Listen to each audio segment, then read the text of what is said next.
नमस्कार, मैं जावेद सिद्दीकी देखो डेली में आप लोग का स्वागत है। इस वक्त हम सुपौल बाज़ार शेखपुरा में मौजूद है जामे मस्जिद पे, और इस समय जो एहतजाज किया जा रहा है, ये काला पट्टी का मतलब क्या है जो मुफ्ती असद साहब ने लगा रखा है।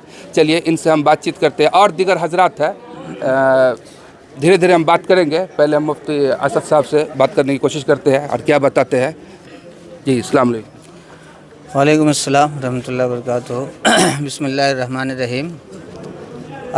असल में आज जो है ये रमज़ान का आखिरी जुमा है, जिसको हम लोग अलविदा जुमा कहते हैं। हमारी तंजीम है all India Muslim Personal Law board, जो पूरे हिंदुस्तान के मुसलमानों की एक मुसल्लम तंजीम है, जिसमें हर फ़िरके के लोग उसमें हैं, और इस हिंदुस्तान की सबसे मज़बूत तंजीम वही है। उनके तरफ से मुल्क के तमाम मुसलमानों को एक लेटर के ज़रिए से, ख़त के ज़रिए से यह दिया गया था, एक आदेश दिया गया था कि आप अलविदा जुमा के दिन काली पट्टी बांध करके मस्जिद में जाइए, नमाज अदा कीजिए, और एक पुरअमन एहतजाज, पुरअमन विरोध प्रदर्शन, जिसमें इंसानियत का ख्याल रखते हुए आप अपना विरोध प्रदर्शन दर्ज कराइए। काली पट्टी का मतलब क्या हुआ? कहने का मतलब ये हुआ कि इस पट्टी को बांधने का जो है असल ये है, मतलब ये है कि हम इस बिल को, या इस बिल में जो तरमीम किया गया है, हम इसको नहीं मानते हैं।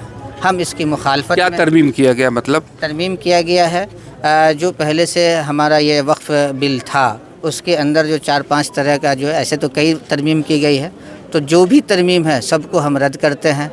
पहले से जो था, जैसे कि इसमें तरमीम किया गया है कि भाई इसका हक़ जो है, ये सारा डॉक्यूमेंट जो कलेक्टर के पास रहेगा और कलेक्टर को डिसीज़न का हक़ दिया जाएगा।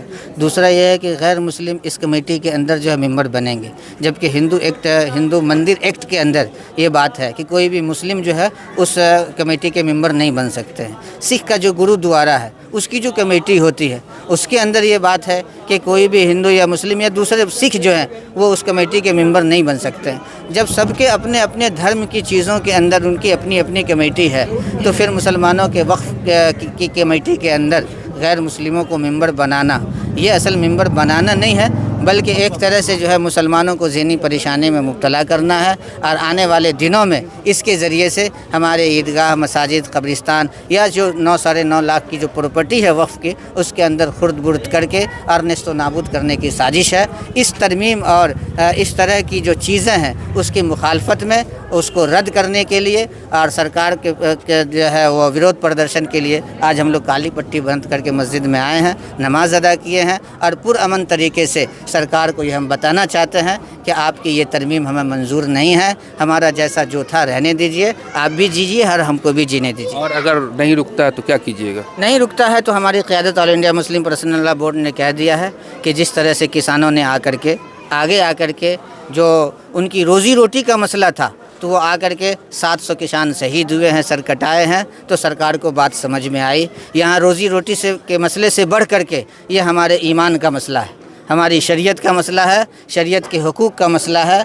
यहाँ तो किसी भी तरह की कोई कंप्रोमाइज़ की बात ही नहीं है, ना हम पीछे हटेंगे, ना हम झुकेंगे, और सरकार से ये कहते रहेंगे कि आप इस बिल को वापस ले लीजिए, इस मुल्क को मोहब्बत से चलाइए, नफ़रत से मत चलाइए। आज इस वक्त मुल्क के अंदर जो बेचैनी पाई जा रही है, हर तबका बेचैन है, सिर्फ मुसलमानों की बात नहीं है। क्या बेचैन है? यानी खाना पीना नहीं मिल रहा खाने के लिए? के बाद से हम बता रहे हैं, आज़ादी के बाद से मुल्क इतना परेशान आज तक नहीं हुआ है।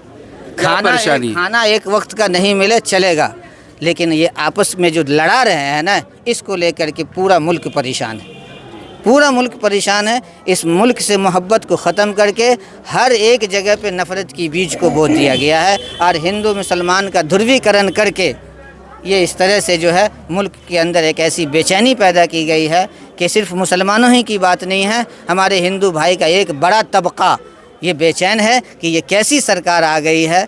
न कभी जो है किसी चीज़ का ख्याल है, नौजवानों की नौकरी देने पे नहीं है, इतना सारा मुल्क के अंदर काम पड़ा हुआ है, किसी काम की तरफ तवज्जो नहीं है, बस आपस में लड़ाओ और कुर्सी हासिल करो। और ये सारी तैयारी जो है वो आने वाले चुनाव की है कि किस तरह से हम ध्रुवीकरण करके फिर एक मरतबा दिल्ली के ऊपर काबिज़ हो जाएँ और मुल्क को तहस नहस कर दें।